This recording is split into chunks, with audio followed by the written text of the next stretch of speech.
Today we have something very, very special. In fact, we have something a little different.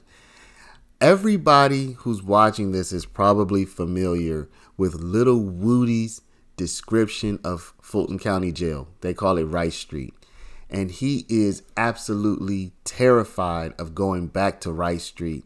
And that's one of the reasons why Woody has done what he's done, which is, according to him, make up different stories about different people, even his friends, in order to get the heat off of himself.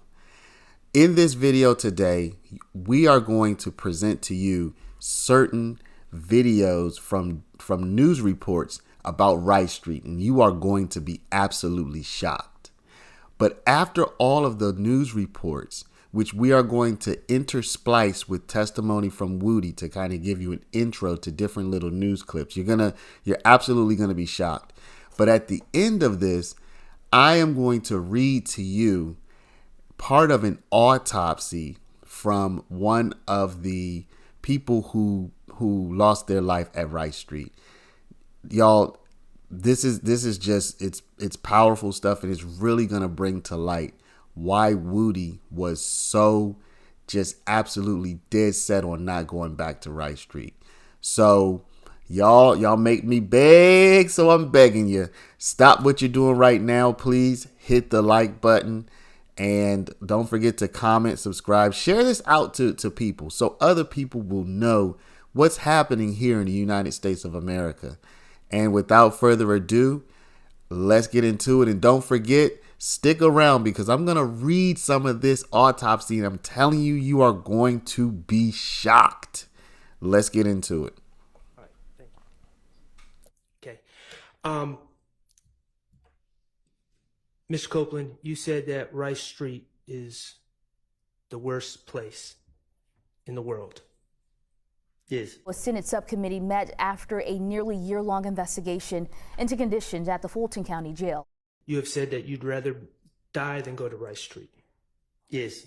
Findings also concluded that the jail is not being provided adequate funding or equipment to keep the facility safe. Do you remember exactly how long you stayed there? Yes, How long?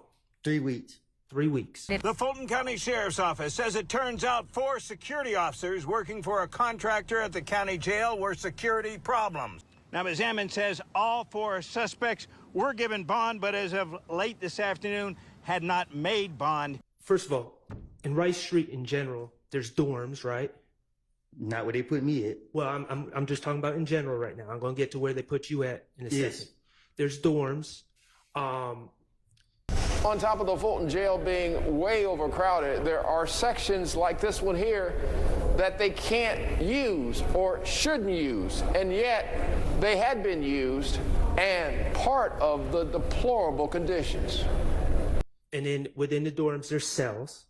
Yes, Okay, and the cells, how big are the cells? The individual rooms are small, correct? yes, Labat says he will look at every floor and talk to the inmates. Okay, and everything is made of either concrete or metal, correct? yes, All right. Most of the time you have a cellmate. all the time. Some continue to be curled up in doggy-style plastic trays due to overcrowding, and conditions made even worse because some of the jail sections cannot be used. There's actually a leak behind the wall. We saw cell doors off hinges, water from leaks, and other things we will not put on this broadcast. No privacy. Correct, Showers in common areas. correct, Toilets. You don't get a special room to use the bathroom. right, Okay. It's filthy. You talked about feces. all the time. When you on the ground, on the walls, things like that. Yes. Okay. Standing water in the showers. Who? Standing water. We call it nut juice. What do you call it? Nut juice. Okay. All right. Mr. Sharp. One inmate told Labat he's not been able to shower since Saturday. I came up here Saturday, we have our intake. We took a shower when we were coming up for intake. That was it. The filth in Rice Street. To avoid that filth, you would be willing to tell lies, correct? Correct. assignment is very simple, ladies and gentlemen. The only thing we're going up here to do is a massive shakedown. All right. Let's talk about the danger of Rice Street.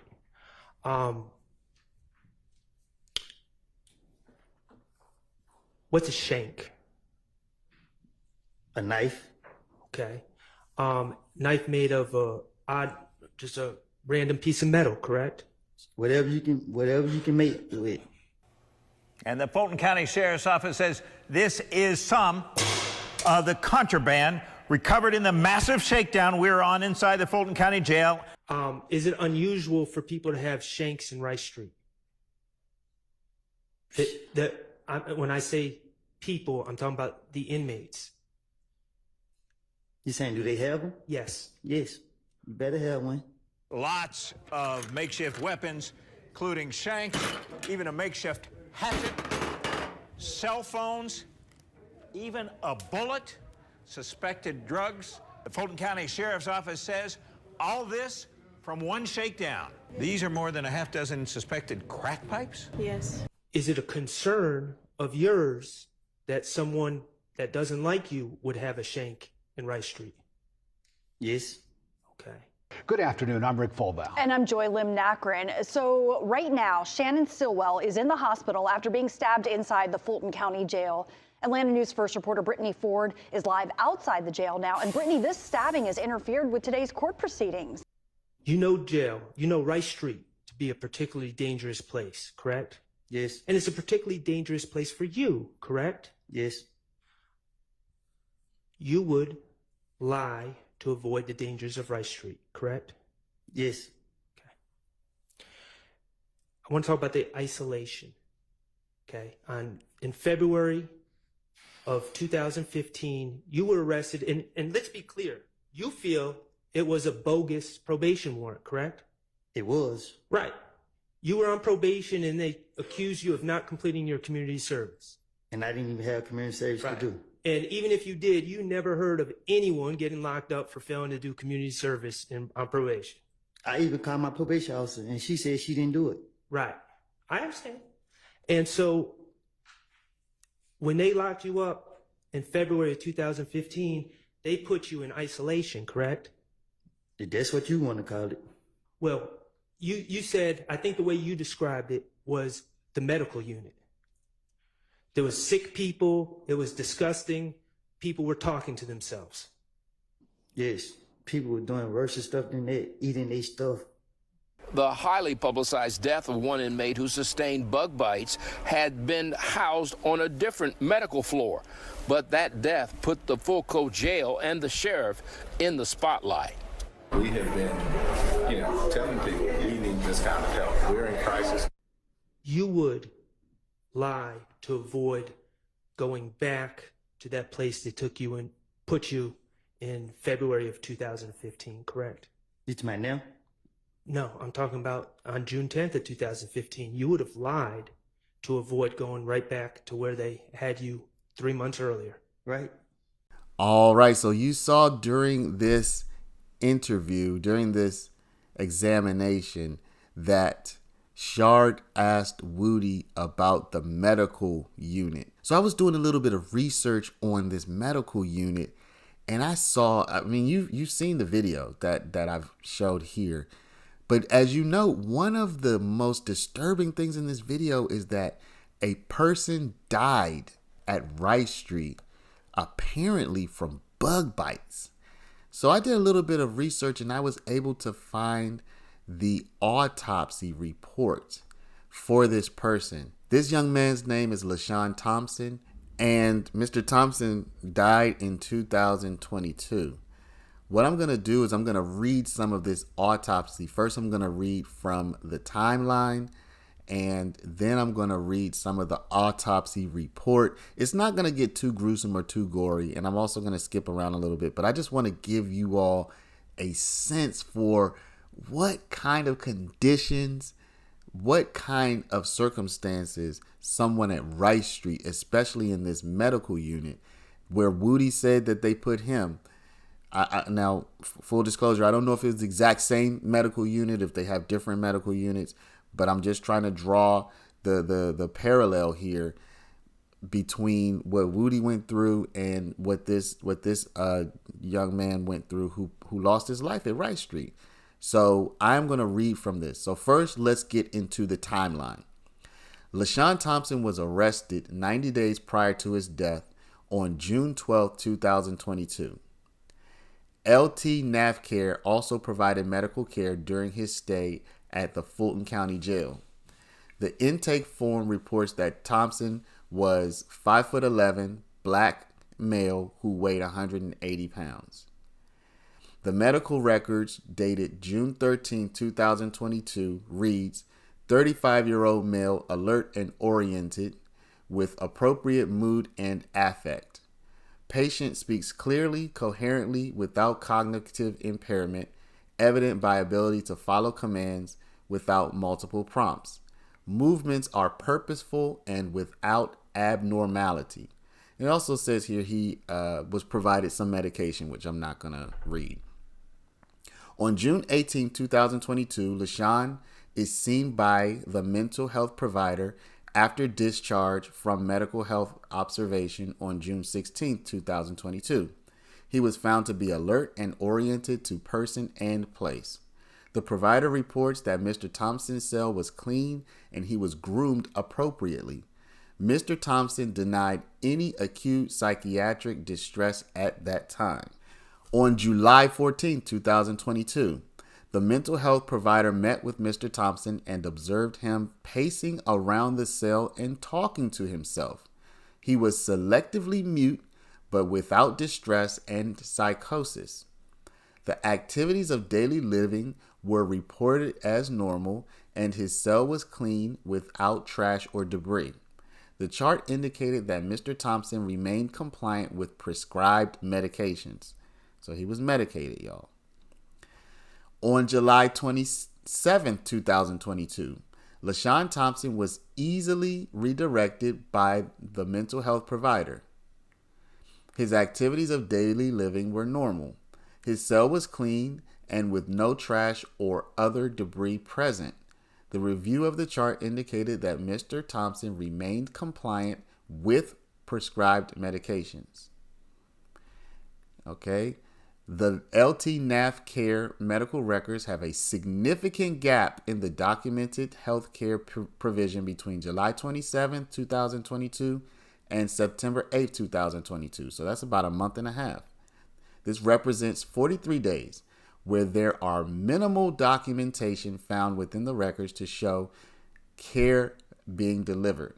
The medication administration log showed no medication was administered from August 11, 2022 to September 13, 2022. On September 8, 2022, the mental health provider documented that LaShawn Thompson was observed lying in the fetal position on the floor and did not come to the door for the assignment, but just lifted his head in acknowledgement. His room was unkempt and malodorous. I guess that means it smelled bad. The medical record notes that the sheriff deputy reported that Mr. Thompson appeared to be losing a significant amount of weight. The medical chart also revealed that he was not receiving his prescribed medications. As a result, he would be placed on psych observation. On September 10, 2022, the mental health provided documented that the patient was continuing to decompensate. According to the medical records, the sheriff deputy was informed of the housing transfer to the mental health clinic for Mr. Thompson for stabilization. At this point, transfer had not taken place. On September 12, 2022, Mr. Thompson was seen by the mental health provider due to severe deterioration and inability to care for himself. At this time, Mr. Thompson was still awaiting transfer to the psych observation unit. Now I'm going to move to the opinion. This is the opinion as to the cause of Mr. Thompson's death. The death of Mr. Thompson resulted from severe neglect evidenced by untreated schizophrenia, poor living conditions, poor grooming, extensive and severe body insect infestation, dehydration, and rapid weight loss. Mr. Thompson was completely reliant on his caregivers to provide both day-to-day care as well as the acute life-saving care that was needed to save him from the untreated, decompensated schizophrenia. According to CDC, neglect is defined as the failure to meet a person's basic physical and emotional needs. These needs include housing, food, clothing, education, and access to medical care. The National Institute of Justice defines neglect as occurring when the caregiver does not try to respond to the adult's needs. This may include physical, emotional, and social needs, or withholding food, medications, or access to health care. There are some jurisdictions in the United States that define caregiver neglect separate from physical, medical, and mental health neglect. The severe neglect experienced by Mr. LaShawn Thompson included all forms of neglect, including caregiver, physical, medical, and mental health neglect. Rapid weight loss and malnutrition are known markers of neglect. The autopsy finds that Mr. Thompson showed a weight loss of 32 pounds, which calculates to a loss of approximately 18% of his body weight over a short period of time. Another marker of neglect is severe infestation of lice. Lice are obligate, blood-sucking ectoparasites. When numbers are severe, circumstances often indicate neglect. The full life cycle of lice is 24 to 28 days, and because they cannot live without blood, the treatment is bathing with medicated shampoo, thus interrupting the life cycle of these insects. Based on the timeline provided, LaShawn Thompson suffered from severe body insect infestation that clearly spanned greater than 28 days. During the time it took to accumulate the severe and substantial infestation, Mr. Thompson would not have received a bath from his caregivers. Severe body lice infestation is known to cause iron deficiency anemia. It is possible that LaShawn Thompson suffered anemia from the enormous presence of body lice. Definitive post-mortem diagnosis requires bone marrow evaluation. Samples of bone marrow were not performed during the autopsy. Other evidence of neglect include filth, dirt, and grime of the fingernails and toenails of his hands and feet. His total living conditions were also filthy. Mr. Thompson was neglected to death. So this gives you an idea what Woody was talking about, y'all. Think about it. Somebody was bitten by lice to death, essentially, due to severe neglect. And I'm sure there were other contributing factors as well. By the way, the family of LaShawn Thompson reached a $4 million settlement with Fulton County due to his death. So now you can see why Woody was so terrified about going back to Rice Street. I'm not justifying his actions of telling on his friends, but I'm just providing context for it. You will know what's going on in Fulton County Jail. It talks about all the evidence he found about the weight loss, about the dehydration. It goes into the fact that he hadn't gotten medical treatment in over 40 days. And he talked about how that led to his death.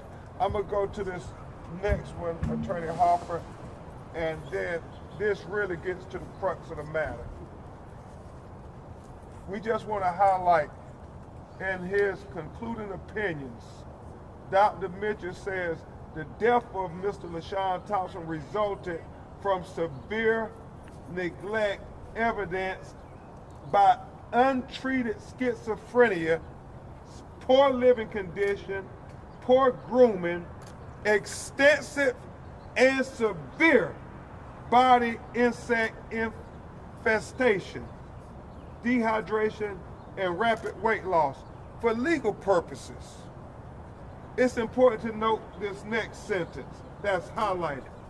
Mr. Thompson was completely reliant on his caregivers to provide both day-to-day care as well as acute life-saving care that was needed to save him from the untreated, decompensated schizophrenia. Y'all understand that schizophrenia is a health condition. It's a mental health condition. And just like if you're having heart problems or kidney problems or brain problems, schizophrenia is just that. It's a health problem. And if it's not treated, it becomes decompensated and it can lead to death. And that's what Dr. Mitchell continues to highlight in the autopsy report. Obviously, he talks to some of the things that underscore the neglect. And it's heartbreaking for this family, and it's disgusting for all the rest of us. Another marker of neglect is the severe infestation of lice and bed bugs. Lice are obligate blood-sucking ectoparasites. When the numbers are severe, circumstances indicate neglect. The full life cycle of a lice is 24 to 28 days, and because they cannot live without blood, we know that he was not being properly treated. Based on the timeline provided, LaShawn Thompson suffered from severe body insect infestation. That's bed bugs biting him, as he notes, in his eyes, in his nose, in his mouth, in his ears, all over his chest, all over his privates. They said it was innumerable how many bed bugs bites he had over his body. And he pointed that out, and he talked about it clearly spanned greater than 28 days. The number of times the bugs were roaming his body, finding blood anywhere they could get it. What a torture chamber he was living in, Brad. The Fulton County Jail was a torture chamber for your brother.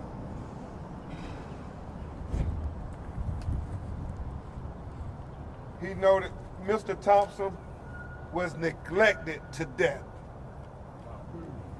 That stood out to me. Mr. Thompson was neglected to death.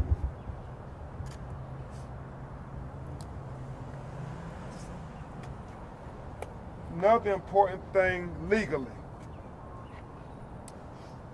At autopsy, post-mortem toxicology revealed negative results for the requisite treatment medications in his bloodstream. The lack of medication in his bloodstream at autopsy is objective evidence that the severe mental illness suffered by Mr. Thompson's Shanita was not being medically treated at the time of his death. Untreated schizophrenia can lead to psychotic decompensation. He's trying to explain it medically to us, what was the cause of death. And just in a minute, I know Attorney Harper is going to go deeper in that. The interactions of Mr. Thompson's caregivers are directly related to his death. Therefore, the cause of death should be listed as complications due to severe neglect, with the contributing cause stated as untreated decompensated schizophrenia. Really what Dr. Mitchell is articulating in the autopsy is what we in the legal profession will define as criminal negligence. Somebody has to be held accountable for this. So I just wanted to bring that to y'all. Here we're going to shoot into one other video, actually two more videos that came out just last week, where a contractor providing security forces, jail guards at the Fulton County Jail at Wright Street, issued this press conference basically saying, look, we're pulling out because they're not paying us. They owe us over $1 million. And then we shoot right into another video where the Fulton County Sheriff is saying, yeah, that's true, we didn't pay him. But you'll see what he has to say. So stick around. But this whole thing is just painting a particular kind of picture about Wright Street. So again, in the comments, let me know what y'all think about this. And now we'll get into the video of the contractor who pulled out of Wright Street for non-payment. All right, everybody. Thank you for joining us. It's 2 minutes after the hour. My name is Joe Sordi. I am the CEO of Strategic Security Corp. And we are prepared to give a brief statement surrounding the incidents regarding the suspension of services at the Fulton County Jail. We will not be taking any questions during this statement, so please hold all questions until after the statement is complete. Once again, my name is Joe Sordi, S-O-R-D-I, and the Chief Executive Officer of the Strategic Security Corp. This contract has started on or about July 1st, 2023, to provide security guard supplemental services to the Fulton County Jail. That's approximately 80 security guards. It initially started at 40 and has ramped up to 80 to provide supplemental duties to the deputies performing the jail services. These are non-direct contact services with the inmates. These are ancillary services such as doorways, entrances, and exits. Immediately in the contract negotiations, the Fulton County Jail requested that we pull back a clause regarding non-solicitation of our employees. Typically, we have that in every type of contract. Every security provider does, whereas a company cannot solicit for direct hire your employees. It was conveyed to us that they wish to remove that part of the agreement so that if a security guard wanted to elevate his career and become a sheriff's deputy, he could. So barring that exclusion, we acquiesced and we were amendable to removing that clause so that there could be an advancement of one's career into a deputy public sector position, which obviously would pay more and there's greater longevity. So barring that, there is nothing that we would agree to as far as a solicitation clause. Almost immediately, the Fulton County Sheriff's Office fell behind in payments in excess of 90 days. And despite non-payment, we continued to pay all of our employees and have payroll records to prove that all of our employees were paid weekly for the past year while we were waiting for payment from Fulton County Jail.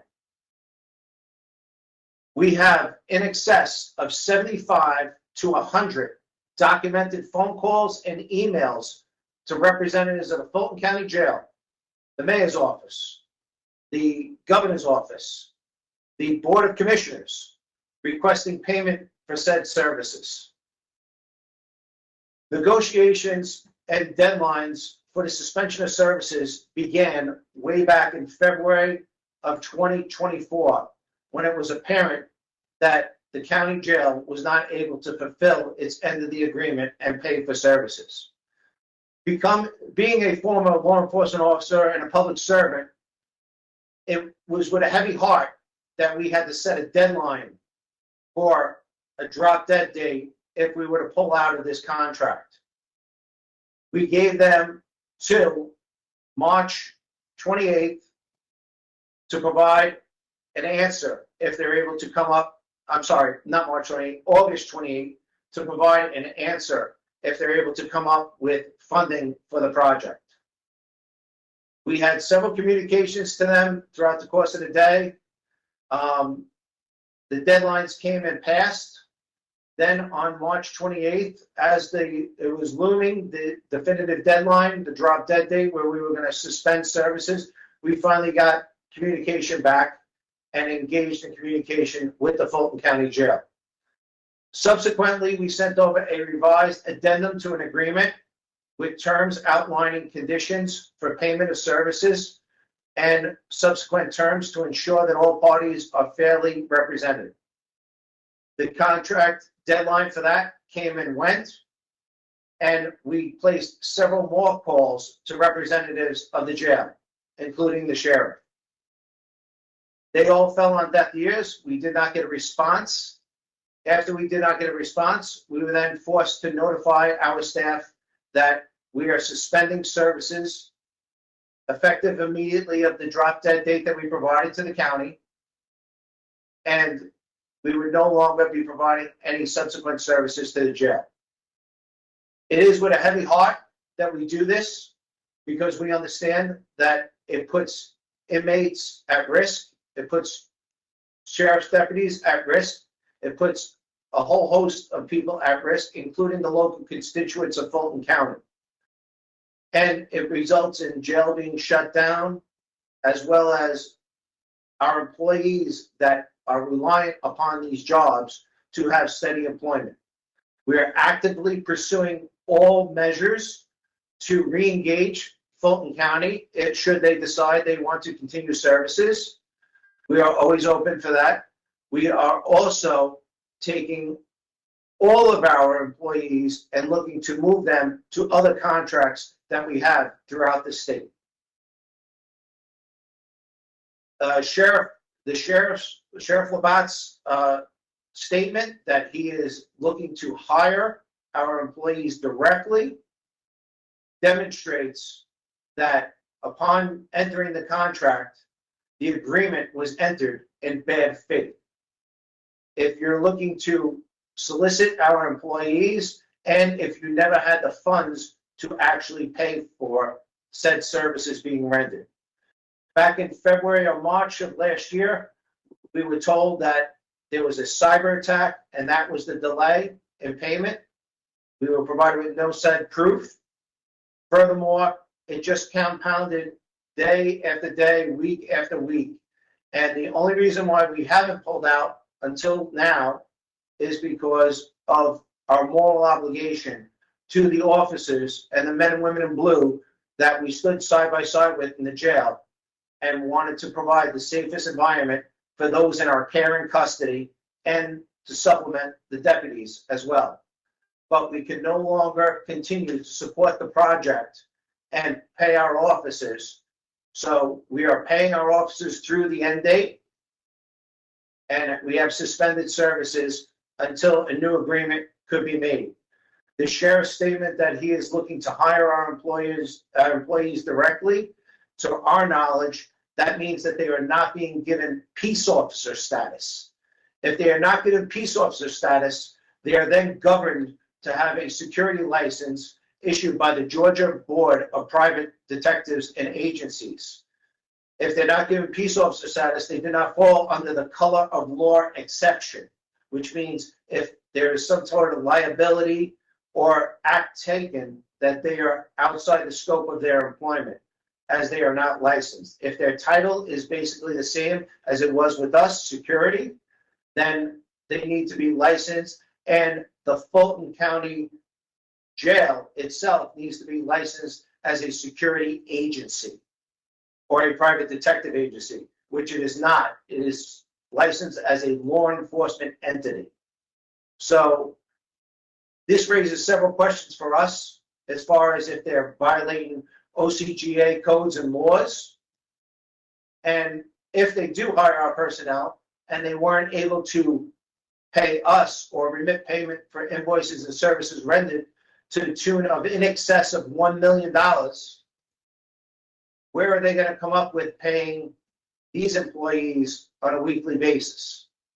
They explained to us that they were taking from various buckets of money to give us small amounts to help us get through the next week or two. However, if those small buckets are depleted, and this is a minimal drop in the bucket because we offered them that we would stay on past the drop dead date if they were providing approximately about $175,000 of 2-week service and of back money owed and execute the agreement. If they were not, then we were pulling services. So if they did not even have that small nominal amount, how are they going to pay these officers to work at the jail? So once again, this is not something that we're proud of. In 22 years of private security and public sector service, we have never had to suspend services to any client due to non-payment of services. At this time, we'll open it up and take any questions. This is Erica Murphy here with 11 Alive News. You said that this is the first time in 22 years that your company has ever had to deal with something like this. I'm wondering, what are you hearing from the people that are there on the ground floor? Have your employees said that they will go ahead and sign on with the sheriff, or are they going to stay on with your company? I assume that's going to be on a case-by-case basis. We are offering employees other positions that they can transfer to. If they elect to stay on with the sheriff, then that's their prerogative, however they want to. I understand the sheriff's offer of enticing these employees by giving them a 10% raise. I understand that that is something that's appealing to them, but you have to ask the question, if I was any one of these employees, if the company I work for was not getting paid, how am I going to get paid in the long term? And can you remind us how much you're owed? We're owed in excess of $1 million. This is Dylan Jackson with Atlanta Journal-Constitution. Could you clarify, you said that the disputes began happening in February, but this outstanding bill was for the last 3 months. Were they paying you at some point between February and June, and then weren't paying you from June to August, or how did that work out? Great question. The contract began in July of 23.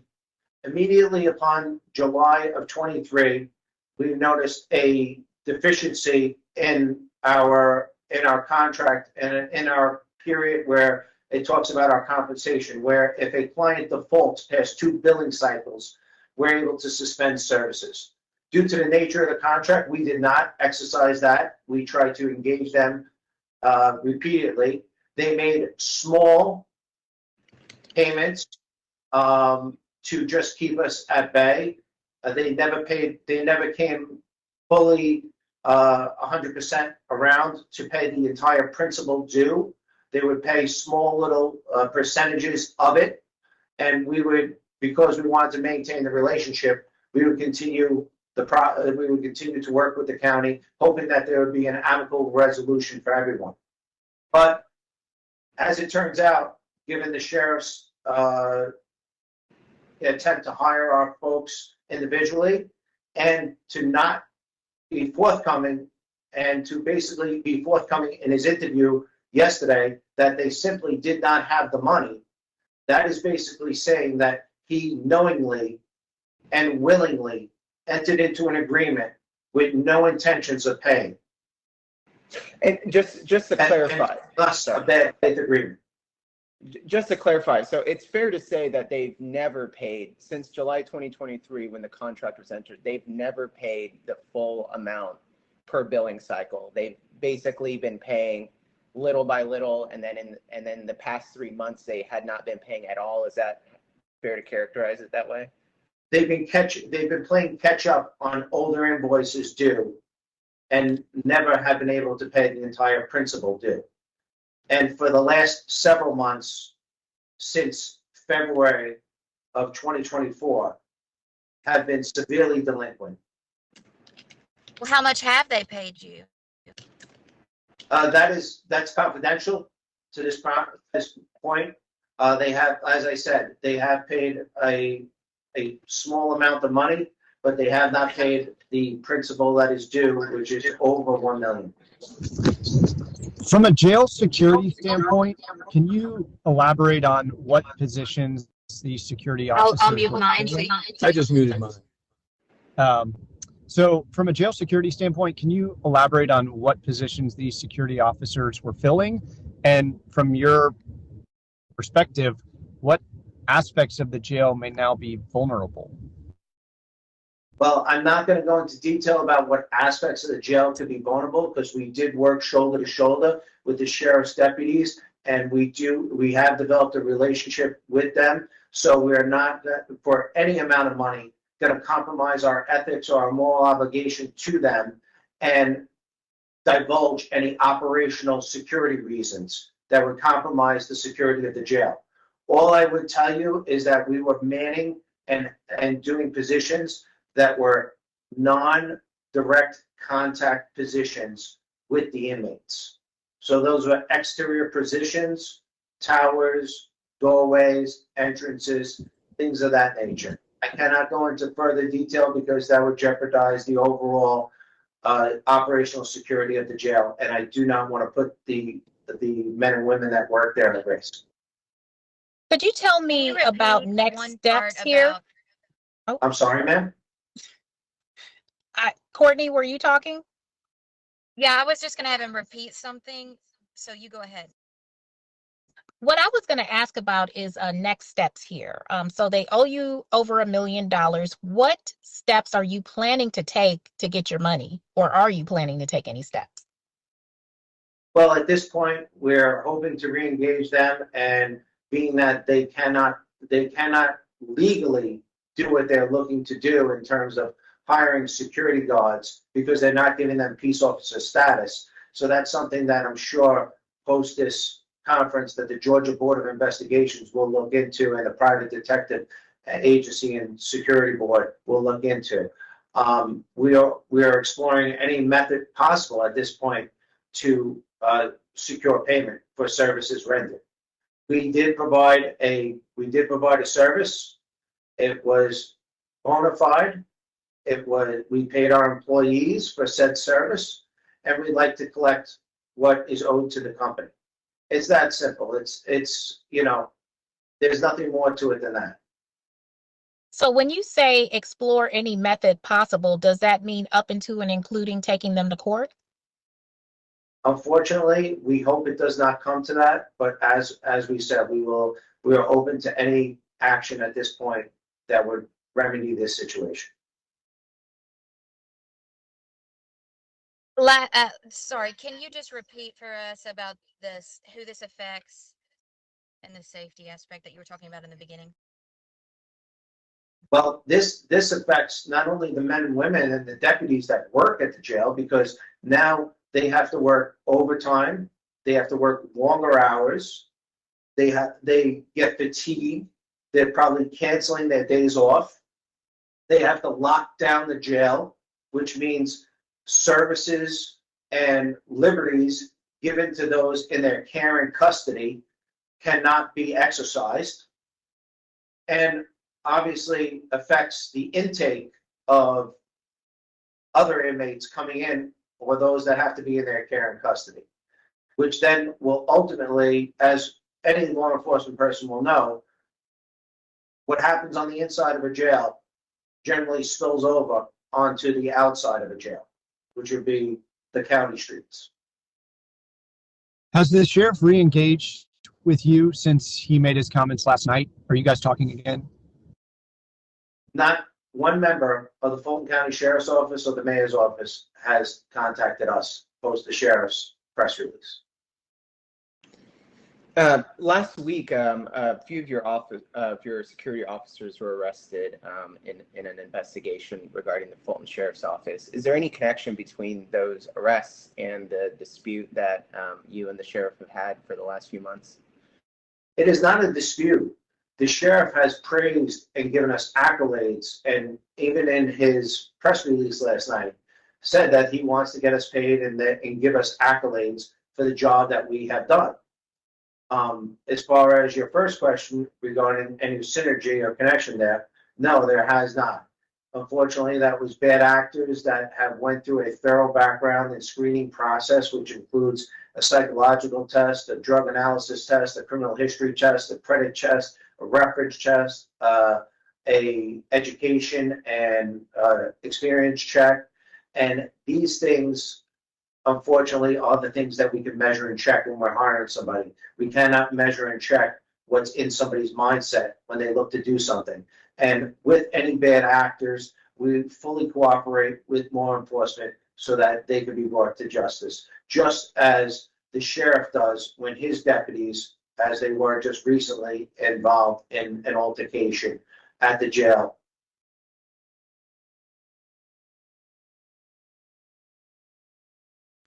And just one more thing, is it fair to say that I spoke to the county manager's office and they said that, they had originally budgeted much less than what the contract turned out to be, or the projected expenditures. I think it was around 1 million when they were talking with the sheriff during the budget process earlier this year, and it grew to about 4 million.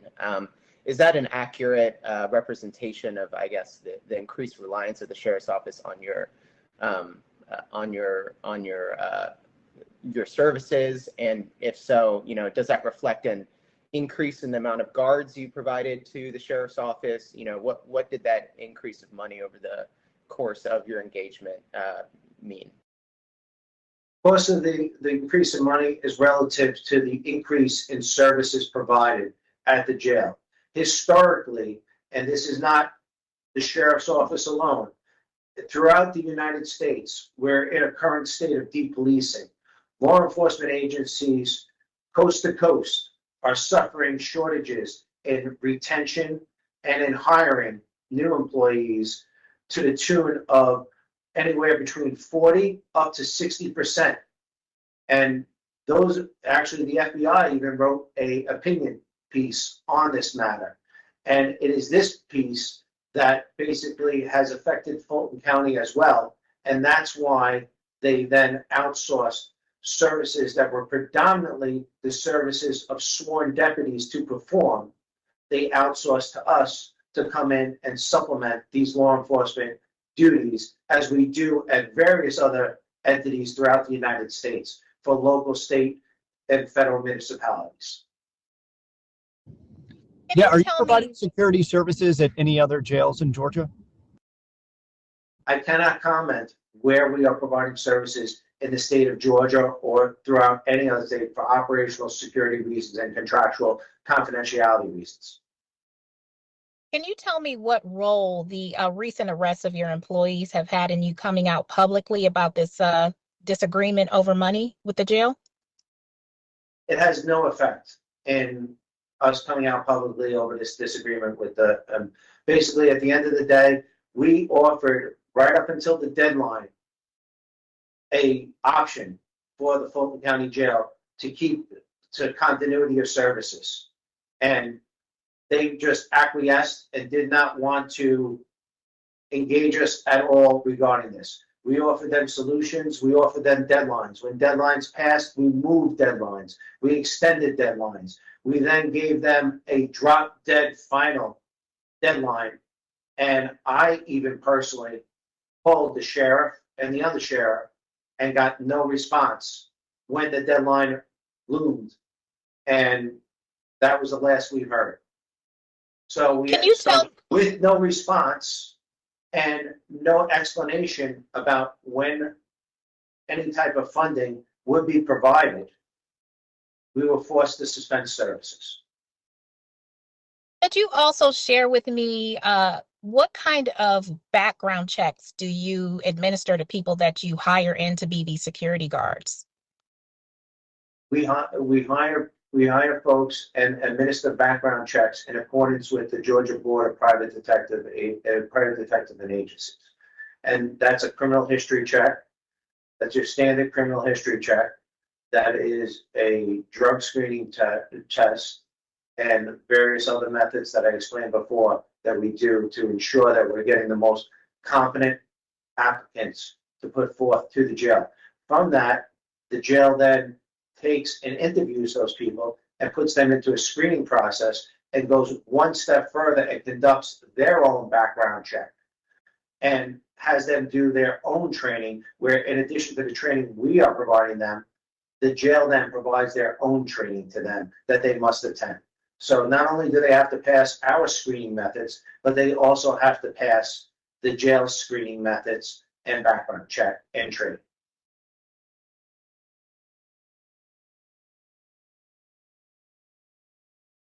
I got time for 2 more questions. I have a question from WSB. So you said the contract started in July. They immediately didn't pay. February rolls around. Deadlines start happening. When was the last time you talked to them? What month? So we can add that in there. We talked to the jail just as soon as yesterday. We were on the phone with jail right before, several hours before Sheriff Lavat's press conference.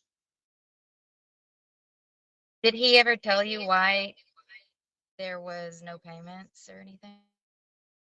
His explanation and his staff's explanation when it initially first started was the check was in the mail, then it was a wire transfer. Obviously, there was no wire transfer, there was no check in the mail. Then it was a cyber attack. There was no proof or given to us that they had suffered a cyber attack and that delayed their payment systems. Then it was just a whole nother series of events and incidents and excuses why we never received payment for services rendered. As far as yesterday, that was the first time in several months after reaching out to the sheriff that he finally did contact me back.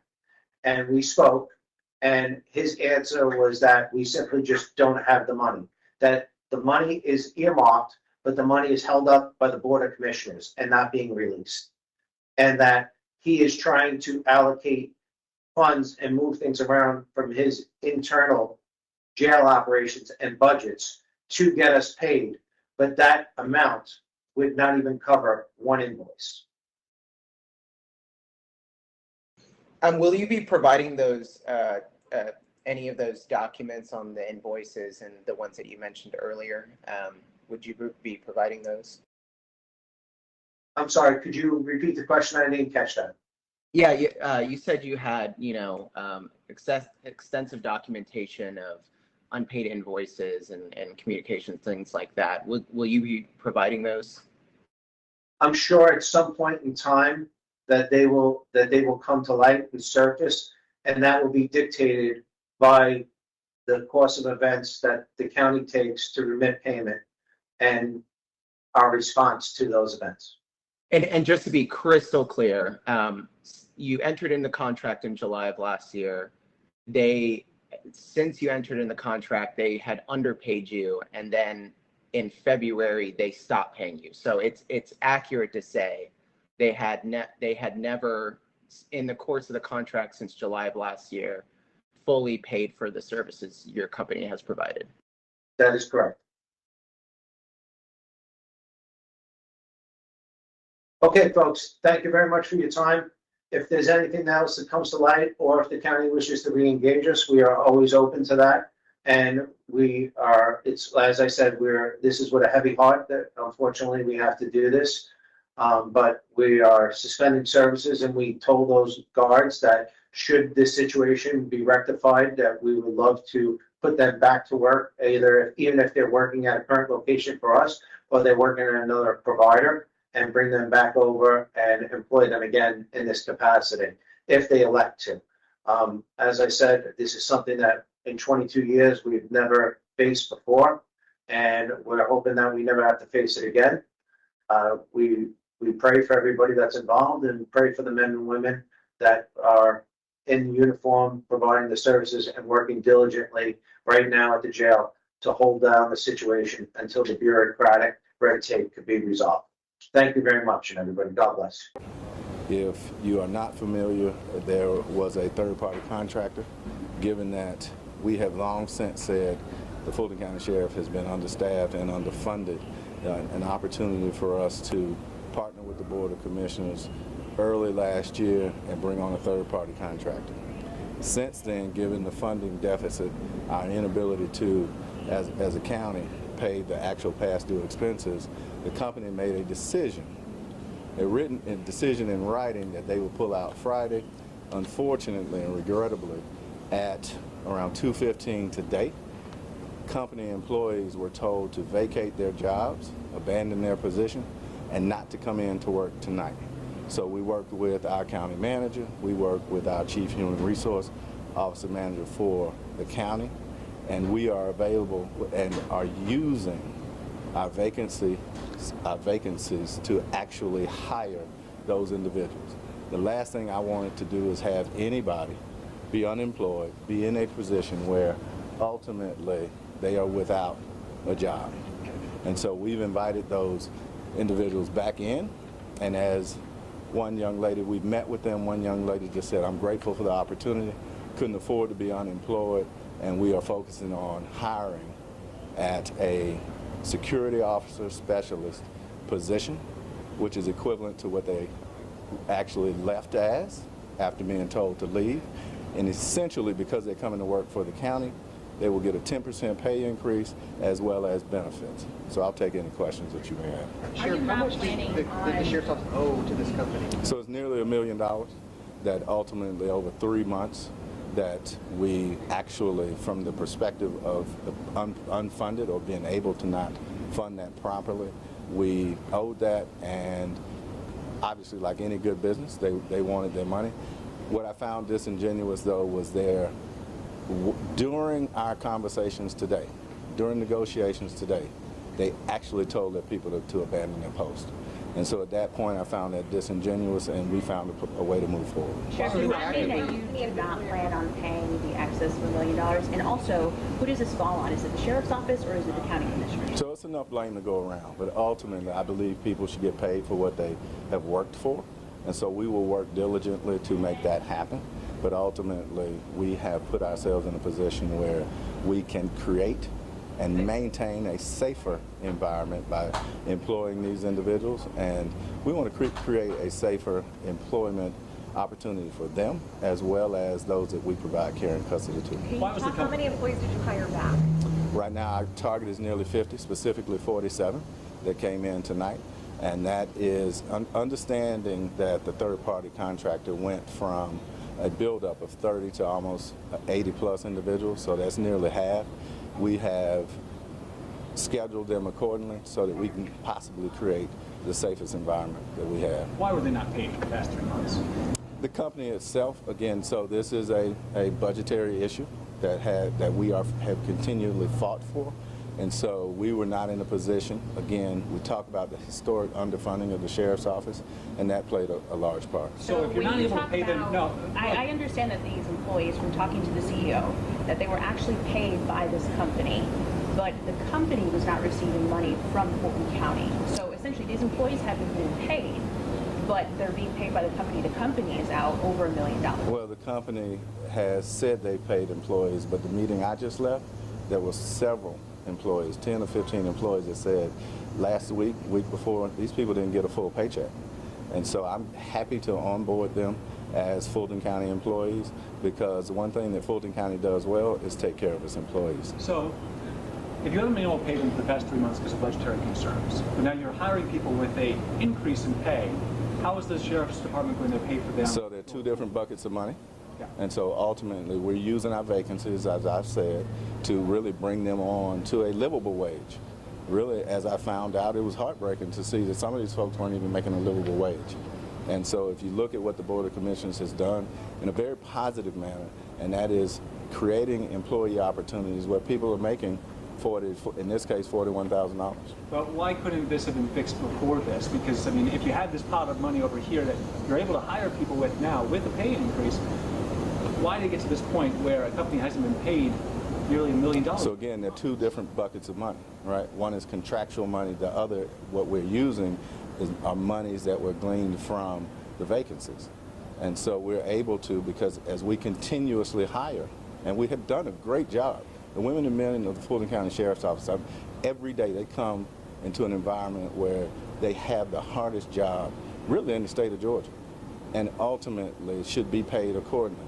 And so where we continuously recruit, we've recruited almost 750 people in the last 3 years, retention becomes an opportunity. And if you follow the Board of Commissioners, if you look at where we're not able to pay double time any longer, where overtime was cut, there are buckets of money that really lie in our vacancies. And so with the Board of Commissioners, or actually with our partners over in the county manager's office, again, the chief people person for the county, a sustainable way now for us to move forward. Does Fulton County plan on paying this third-party company the millions of dollars that they are? As I said earlier, I believe in paying for people the work they've done. And so contractually, we will get there. We just weren't going to be able to get there as quickly as they liked. Sure, but the company has said they've been doing numerous calls, meetings with you guys, but you're telling us that you were in negotiations today when they made this call to have their employees walk off, but the company's saying that they've already... Yeah, I can't comment on, again, the disingenuousness of what was happening. I know for a fact, me and my team were on the phone at 2:15 when they then actually called the Fulton County customer service line and told them that, one, they're telling people to leave at 5 o'clock today, and simultaneously, while on the phone with one of our chief people persons, told their people to leave. And in fact, people left. And so again, the last thing I want is for anybody to be unemployed. And so we have changed this into a positive. Ultimately, this has allowed us to bring more people on, allowed us to create a safer environment. And the people that are leaving today, if you stay long enough, you'll see an excited new Fulton County employee. So thank you all. I appreciate it.